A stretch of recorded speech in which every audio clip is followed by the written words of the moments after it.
प्राचीन काल की बात है। भारत में एक प्रतापी राजा उत्तानपाद राज्य किया करते थे।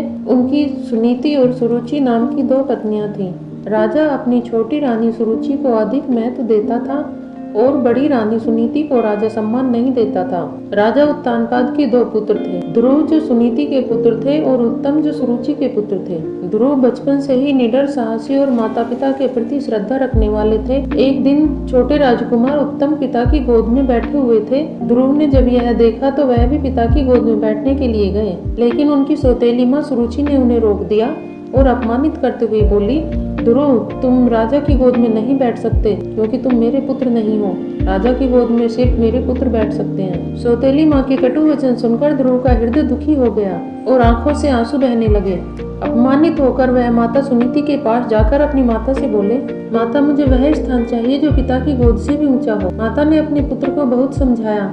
ध्रुव अपनी जिद पर अड़े रहे। जब ध्रुव नहीं माने तो माता के हृदय भी दुखी हो गया और कहने लगी कि बेटा, वह स्थान तो तुम्हें भगवान विष्णु ही दिला सकते हैं। ध्रुव अपनी माता की बातों से प्रेरित हुआ और 5 वर्ष के नन्हे ध्रुव ने निश्चय किया कि वह अब जंगल में जाकर भगवान विष्णु की तपस्या करेंगे। वे अकेले ही जंगल की तरफ चल पड़े और घने जंगल में जाकर भगवान विष्णु का ध्यान करने लगे। वहाँ पर नारद जी ने उन्हें बहुत समझाया, तुम अभी छोटे हो, जंगल में भयानक जानवर रहते हैं, इतनी कठिन तपस्या तुम्हारे लिए संभव नहीं है, घर लौट जाओ। किंतु ध्रुव अपनी जिद पर अड़े थे। उन्होंने विनम्रता पूर्वक उत्तर दिया कि मैं अपना उद्देश्य पूरा करके ही रहूंगा। नारद मुनि ध्रुव के अटल निश्चय को देखकर बहुत प्रसन्न हुए। उन्होंने ध्रुव को भगवान विष्णु का ओम नमो भगवते वासुदेवाय मंत्र दिया और उन्हें ध्यान करने की विधि भी बताई। इसके बाद ध्रुव घने जंगल में जाकर कठोर तपस्या करने लगे। पहले वे फल खाकर तपस्या करने लगे, फिर धीरे धीरे उन्होंने अंजल को भी त्याग दिया और मात्र वायु पर जीवन व्यतीत करने लगे। उनकी तपस्या इतनी कठोर थी कि तीनों लोकों में हलचल मच गई। देवता भी आश्चर्यचकित हो गए। पूरी पृथ्वी, आकाश और पाताल हिलने लगे। 6 महीने की कठिन तपस्या के बाद भगवान विष्णु प्रकट हुए और बोले, वत्स ध्रुव, मैं तुम्हारी भक्ति से बहुत प्रसन्न हूँ। कहो तुम मुझसे क्या वरदान चाहते हो। ध्रुव ने हाथ जोड़कर कहा कि हे प्रभु, पहले मैं पिता की गोद से ऊंचा स्थान चाहता था, लेकिन अब मैं केवल आपकी भक्ति चाहता हूँ।